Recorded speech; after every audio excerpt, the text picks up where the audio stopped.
Hello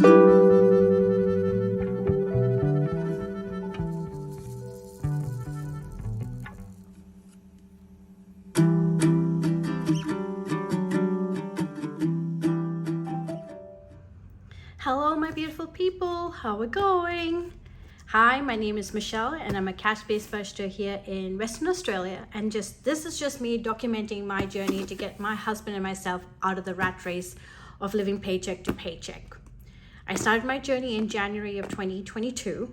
It's currently January 2023, and my last video I finished my 100 envelope challenge. And this video, we're actually going to get to unstuff these. I'm just amazed that I was able to do this. This is a hard challenge to do, but highly worthwhile doing. So if you've never done it, I highly recommend it. At least give it a go once. And if 100 envelopes seems, overwhelming, try just 50. One envelope a week. Which I should have started myself, because I won't lie, this was quite a challenge and a half. However, I'm quite proud of how far I was able to come in this. So what I've done is that I did put a post on Facebook, Insta and YouTube and stuff like that, asking everyone to give me questions that they would like me to answer, so I can do a bit of a Q&A while I'm unstuffing these envelopes, so that you get to know me a little bit better. And I think that's important, because this is a channel where I really want to, and I hope that I'm able to encourage someone else to do this system, because this system has made a huge difference in my and hubby's life. And so we want to be able to do the same, as encourage others to do that. Bear with me one moment. I didn't grab a pen, and I'm definitely going to need, this can do, this pen. It's my Cricut pen actually, but it's the only one that is close by. All right, so that's where I am at. So rather than making this video really long, let's get unstuffing. So, I don't know where to put it. Do I need the calculator just yet? No, I don't. But I could use this in the middle, right? All right. So, should we get started with the questions? All right. So my first question is from Insta, one of my followers, Jenna. Thank you for putting this question across. Do you get tempted to buy unnecessary things all the time? It's why I got into this mess where I didn't have any monies in savings, and I came off from maternity leave. Hubby and I was so broke. And we had a little one, like we had this child who was going to daycare. I had to go early back to work. I couldn't take the full year off.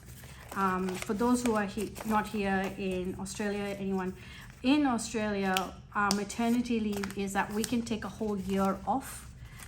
Employer has to keep our job for us. We get minimum wage through the government Centrelink for 12 weeks. And after the 12 weeks is leave without pay. And unless your company that you work for has some, any maternity leave contracts, which most companies don't. So I worked for a private company. They didn't have any maternity leave other than what was mandated by government, and that was to hold my position for 12 months. Now, most people would have savings, I would like to think that most people. I was definitely not one of those people that had savings and could take the year off. I had a mortgage, and 6 months after my maternity leave, I put my kid into daycare part-time and went back to work part-time, because we just couldn't afford it. We really could not afford it. Do I regret it? No. I know I'm giving my son the best life I can possibly give him, and it has made a difference in our lifestyle, but that was the eye-opener. Like, we need to make a change. So if I get tempted to buy things, all the time. But this system has made me learn that if I save for it, I can have it. But then by the time I save for it, many a times you don't want it as much. You're like, oh, it took me so long to save for that. Why would I go and splurge? But no, I do have my splurge moments. All right, next question. Having the cash in envelopes at home, are you ever tempted to dip in some of it for a treat to yourself? This is from Joelle Designs, and she's also from Insta. Actually, no. Because the money has been allocated into envelopes, I don't like spending it from the envelopes. If the money was sitting on my account, I am more likely to spend it, believe it or not. It's so easy to swipe a card than it is to go grab the money from an envelope at home, then go to the market and buy. I don't know, it's just I don't know if it's anyone else's psychology, but that's my psychology. I like seeing money in the cash envelope, so I am less likely to spend it. I should have bought out my bigger tray, I think, so that this money, because I think all this money is going to make this tray too full. So I might pause the video and get my bigger tray in between, just so that, or should I just take all the money out and then worry about sorting it afterwards?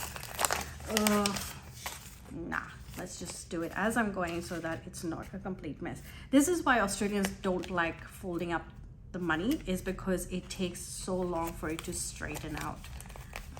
So if you ever see Australian stuffers, cash stuffers, not wanting to fold their money, it's for this reason. It's really hard. It's the plastic in our currency that makes it really difficult. All right, should we do another one? Do you do all your cash stuffing? Or is it digital also? And this one is from Sham's Budget. Now, quite a few questions was posted by Sham's Budget on Insta. Thank you so much. She's a beautiful lady. She's equally here in Western Australia with myself. So, you know, much love. And thank you for giving me my questions, because you've given me most of mine. So the only thing that I have digital is the major savings account, which is actually my offset account for my mortgage. So that's where majority of the money is. I've got all my bills is done online, so I don't take out money for bills in my cash stuffing except the annual bills. And so I guess you can say some of it is digital, but not like as in digital envelopes or buckets. Some bank accounts allow you to set up buckets. I just haven't, I don't think I've looked into getting my bank, seeing if my bank does it, purely because when the money is digital, it's easier for me to make the transfer on my account and allows me to spend it. Whereas my offset account, I just can't spend it that easily. So I actually don't even take that card to my offset account. I leave it at home. So I don't even know if I set up the pin on that one. All right, next question. What is your financial goals for 2023? All right, I thought I'll do a separate video for it, but I can, you know, talk on the top of like a bit of it. So the big financial goal for 2023 is we want to buy a new home. After us doing this system, we realized that we have it in us to actually save for our next home. This home we got in because of the first home owners grant in Australia. Everyone is that our government will used to, I don't know if it's still there, I'm pretty sure it's still there, gave us some monies. It's not much, but it is something that goes to the loan. Gave us some monies to get into our first home, as long as it is a brand new home or you're building your home. So that's what we did, and that's how we were able to get into the market. And it was just the two of us, you know, both hubby and I were working, so we managed to pass the loan requirements and we got into our first home. But you would have thought that we would have learned from that how difficult it was to get into our first home without savings, but we didn't. So anyway, after doing this system and seeing that we can save, seeing that the money like we can do it. We have noticed also having our son in this house, it's tiny. Our home is tiny because for what we could afford in the area that we wanted, we had to go for this tiny home, which, you know what, we love it. However, we have outgrown it. So we have decided that 2023 is about saving up for that new home. So we are going to reach out to our broker later this year, and we're going to talk about our options. If we have many, we believe we have options, because hopefully there's some equity in this house as well that we can use. We'll keep you guys posted, as maybe I can do you know, a Q&A about that later down the track if that eventuates.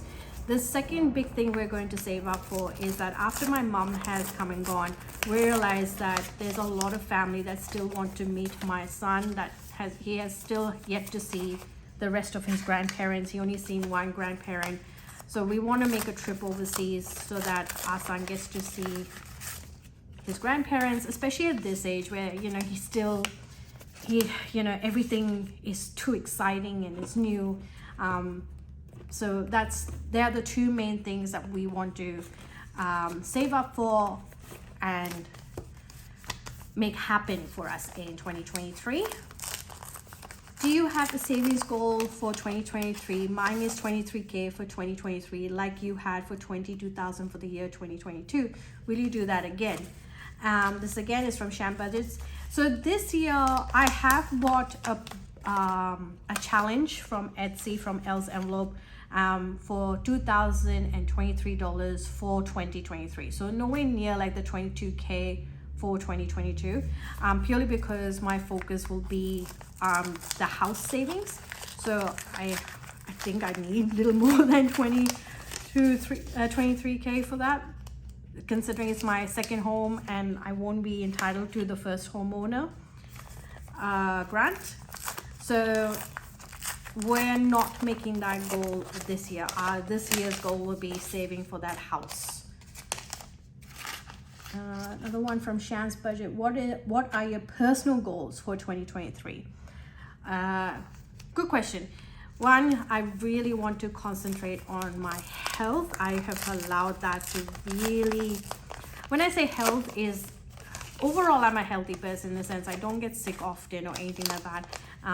But I comfort eat, and I'm an emotional eater. And so if I'm stressed at work, I eat. If I'm sad, I eat. If I'm happy, I eat. Like, it's just, every emotion is linked to eating. And just, you know, it has its good and bad. Like, I don't know in moderation. I used to be good at it. So what I would like to do is probably look at my overall health. I've been talking to my doctor as to what I can do. So we've decided that we might go down the route of looking at the exercise program and a dietitian. Here in Australia, I'm not sure if it's anywhere else, but if according to your BMI, if you're considered, you know, quite overweight, your doctor can help with those services. So that's what I'm going to be trying. I'm not going to be taking anything drastic like surgery, anything like that, nothing like that. That's not the journey for me, but I would like to concentrate on my health. The other thing I would like to concentrate on for myself is studying again. I realized that I could be doing so much better in my career and in my job if I studied some more. And that's what I'm definitely going to be doing. And so some monies will be going, I believe, from this to course fees, so that I'm doing better for myself, because if I have the ability, why not? I'm going through these questions really quickly. Is there any courses that you guys have done in the last year and you have seen that it's made a huge impact in the job you're doing, or it's opening doors for you from a career point of view or a job point of view? Let's have that conversation down below. Or did you feel like you were forced to do a course in order to keep your job? That's also something that has a big impact on whether you reluctantly do a course or studies or something like that. I mean, I had gone into university, I've done that, but in order, sometimes universities are great in getting your foot in the door, but sometimes just to get that next step, or like I hired a graduate just before the Christmas, and I think I've spoken about this a few months, but the graduate had no life experience. So the fact that the graduate had that degree, so I was not going to have to teach basics, which was great, but a lot of time and energy was still going in helping this graduate understand how it all applies in the real world. That's why I actually prefer, if my son ever told me that he would like to take a gap year between school and university, I would totally support that, because sometimes you're not expecting young adults to know or have their life figured out at the age of 17, 18 years old and going to college or university, especially these days where you have to take on debt to go into, because it is a lot of money now. Like, I remember when I did uni, it was almost $1,000 one unit, which is, it's crazy amount of money. But now I've heard the same unit 10 years later doing it can cost almost $2,500, and that's a lot of money.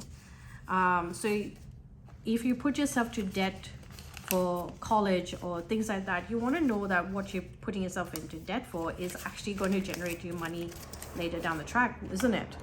So I think adult learning should be more encouraged than trying to ask our young individuals, yep, you're going to university straight after you finish school. No, like, try and enter the workforce first and figure out if that is what you want to do. A lot of places are now offering college programs and after school, like, I know the company I work for, we encouraged holiday vacation work and things like that, so that they have an understanding, okay, if you want to study, you can go into accounts and this is what it looks like. If you wanted to be a laborer, this is what it looks like. So, and apprenticeships, do not knock them back. Like, I think having an apprenticeship in this day and age is actually really good.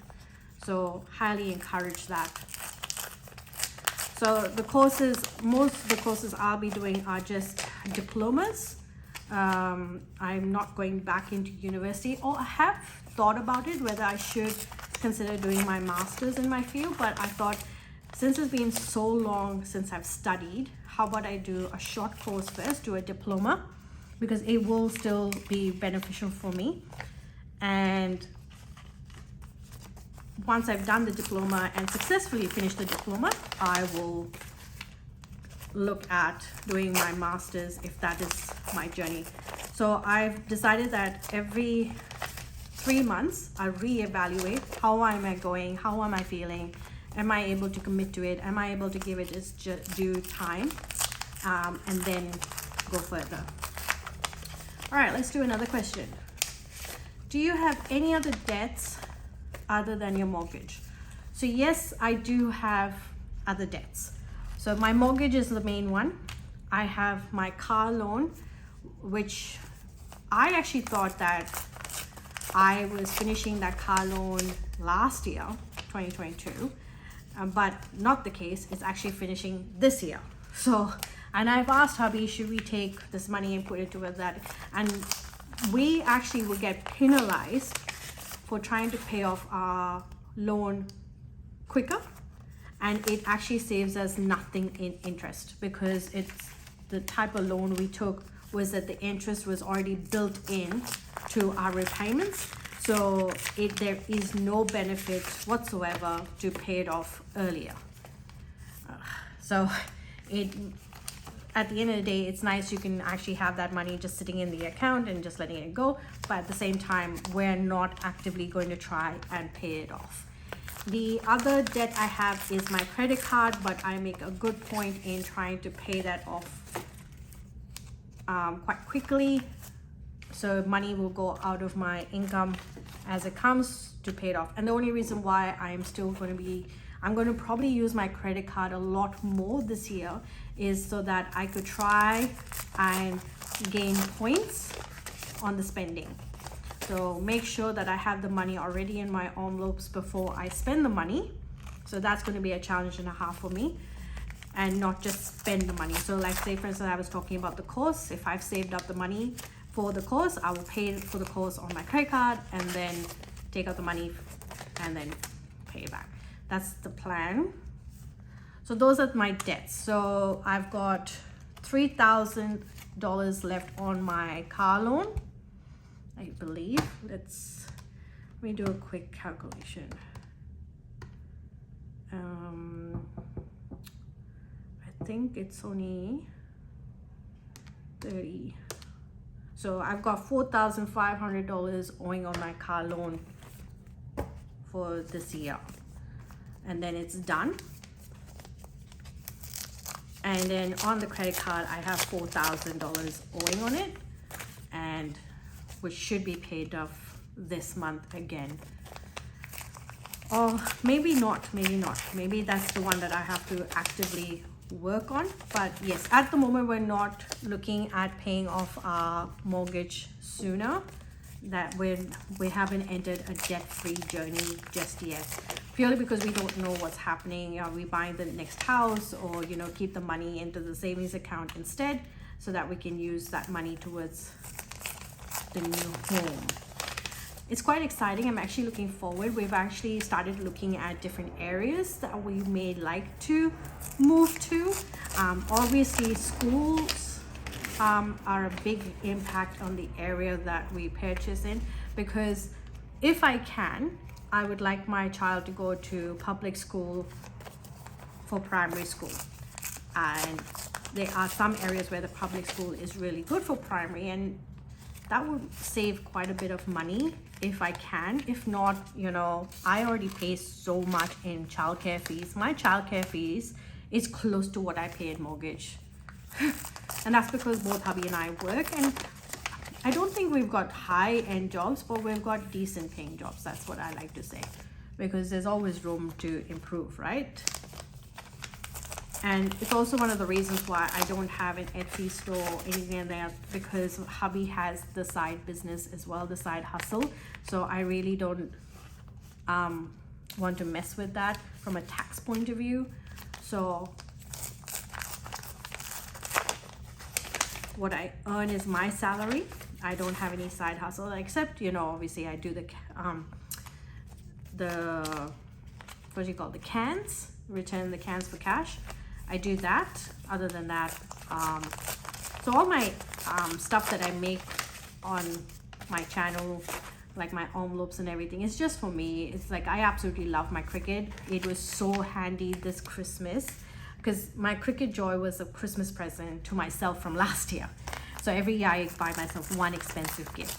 So last year it was the Cricut Joy, and this year it's come so handy, because like for instance the daycare educators, I went to Kmart and I bought these water bottles, and I personalized every water bottle with the names of the carers, and that was their Christmas present, which they absolutely loved.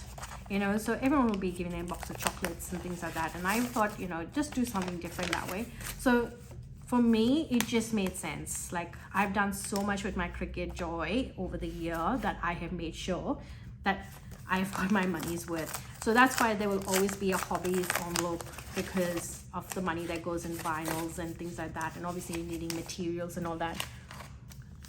And I don't know, maybe I'll start an Etsy store, but here's the thing, I really want to concentrate on studying. So Etsy and making physical products actually takes a lot of time, and in order to do something well, you got to give it time, you got to give it some justice. So may not be my journey for 2023, but 2023 is my lucky year, because I turn, so my birthday is on 23rd of February, so 2302, and then the year is 2023. I think that's pretty cool. I don't know about you, but I think that's cool. So angel numbers, right? Too bad I'm not turning 23 or 2023. that would be even more fun. So those of you who are turning 23 on the 23rd of 2023, of February 2023, yay, it's your lucky birthday. This is actually quite therapeutic. This is so much fun to do. All right, so I think that was the last question from Sham's Budget on Instagram. I've got a couple from YouTube. What is the most important lesson you've learned through the cash envelope system? And this is from Lindsay at Little Helpful Files. Thank you, Lindsay.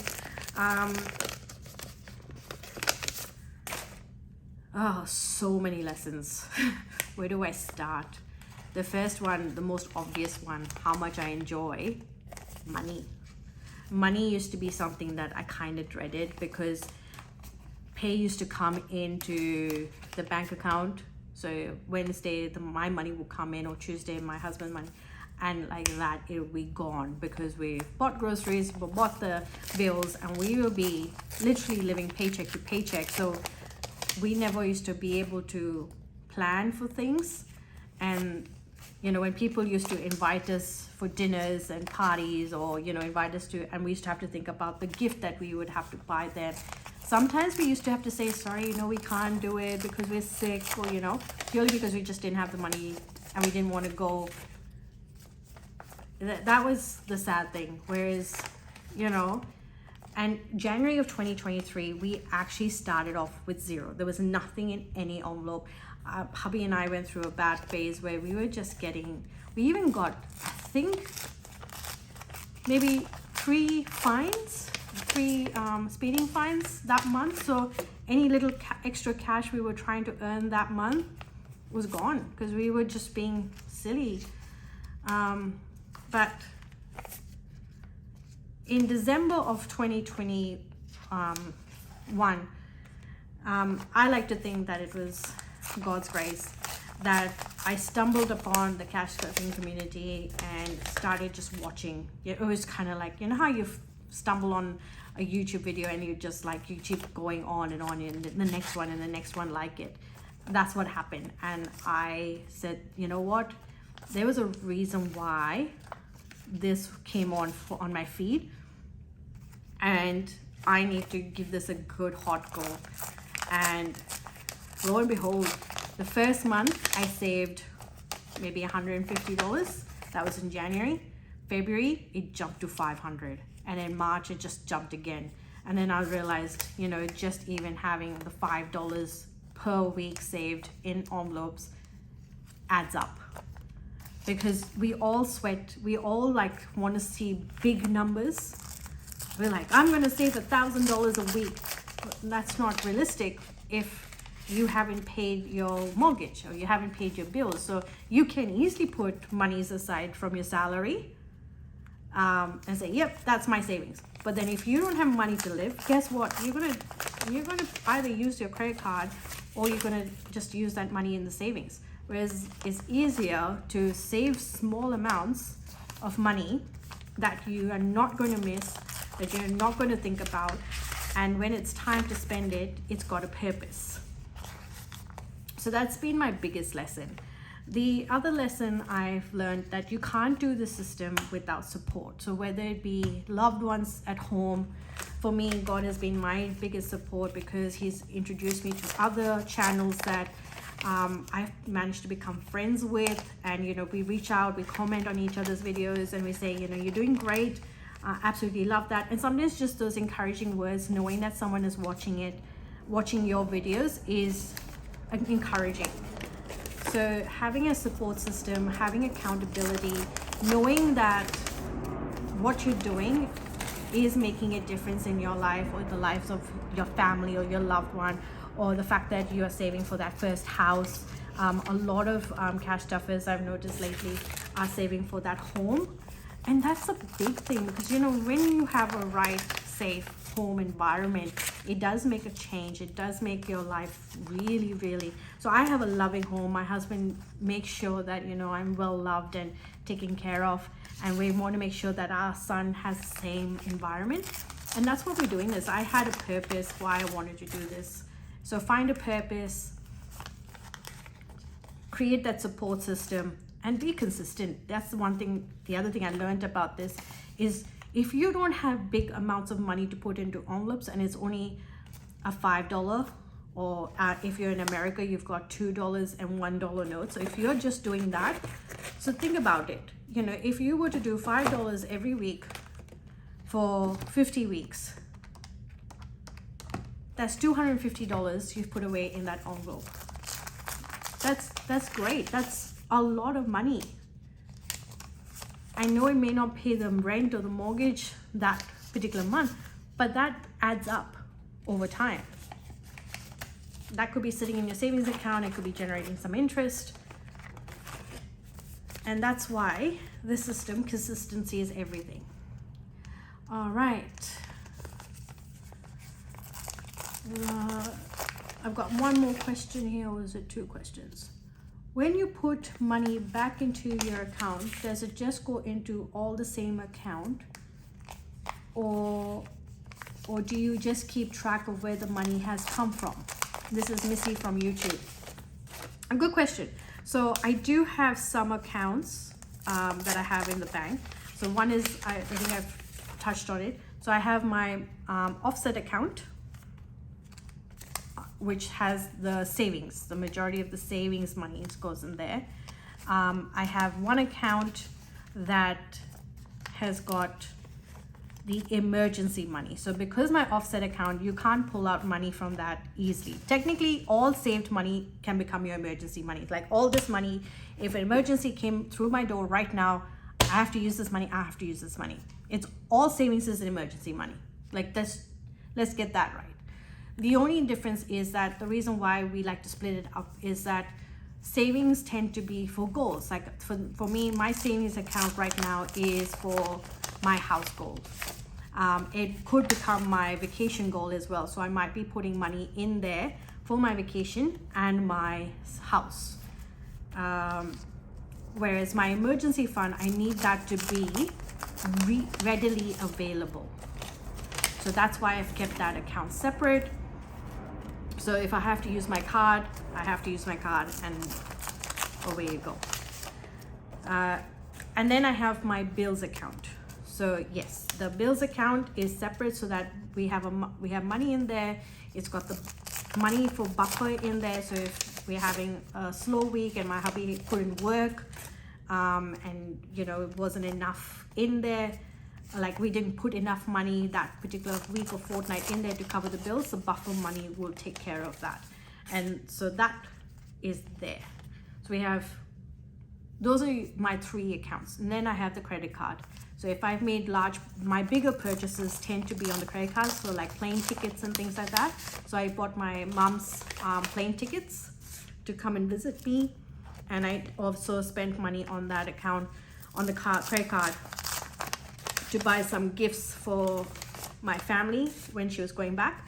So I made those big purchases on the credit card because of the insurance and the points, and then I'll be making a conscious effort to pay that back. So those are the accounts I have, but obviously I like to use prop money or placeholders to represent that money that's in those accounts, so that I guess it's nice to know, like when you're looking at your cash. Ooh. That is all the envelopes just emptied out. Wow. And guess what? That was the last of my questions. Well done, everyone. Thank you for giving me such amazing questions that I was actually able to talk about. What I'm going to do though is that I'm going to use this section here to write down, because you know I'm no good at counting, and I was really hoping the hubby would be here for this, but this is, oh gosh,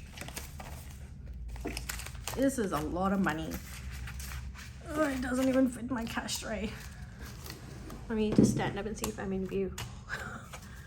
Oh, that's a lot of money there. All right, so I'm going to speed up the counting so that you're not here for ages while I'm counting this money. Yeah, let's do that. I'm going to speed it up, guys. So we'll be right back. Let me speed this up.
All right, moment of truth.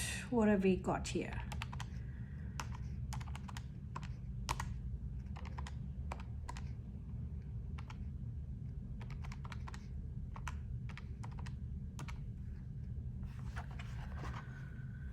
Should I count that once more? Because it looks not so right, but you never know. So 740 plus 100 plus 1080 2150 plus 300. So we have $5,370 that has been put aside for this. Wow, that is just crazy. Crazy. Ha! But I know how hard this was. So I am so proud that hubby and myself has managed to do this. We managed to got $5,000 that we can get to allocate, to our goals. So this is such a an amazing amount. Thank you everyone for all the support you've given me. This was a challenge and a half. This is a hard challenge to do, guys, I won't lie. And I've seen on YouTube and TikTok actually where people are doing 300 envelope challenge. That's amazing if you can do that, especially if you've got, like, you know, massive goals in mind to do. I think I get more gratification from doing smaller goals, but you do you. This worked for me, this for 2022. Am I going to be doing the 100 envelope challenge? No, I am going to do an envelope challenge, but I think I'm going to do it differently, or different variation of it, because I like the idea of doing an envelope challenge, but 100 envelopes is a lot. But if you can, I might just do it. If hubby says, you know, yeah, this worked for us, let's do it again, well, I might just do it. But this is $5,000. I don't even want to lift it in my hand because I'm scared I'm going to just spill it all over. So this is $5,370 right here, which is just massive. This is, for me and hubby, this is crazy. We've never seen cash like this till we started the system. So this is such an amazing journey for anyone to embark on. I hoped I was able to answer those questions that was put forward to all of you guys. So thank you once again for helping me put this video together. And my next video, of course, will be the final countdown for 2022. Did I hit my target of 22,000 for the year 2022? Bear in mind, we had quite a lot of expenses because we had Christmas, we spent money on my mom, Black Friday sales, Boxing Day sales. I've been home for the last week and a bit, so there's a lot going on. So it'll be interesting. Obviously this will get added into that total, so it will make a big difference, but I'm excited to do all that money counting with you guys.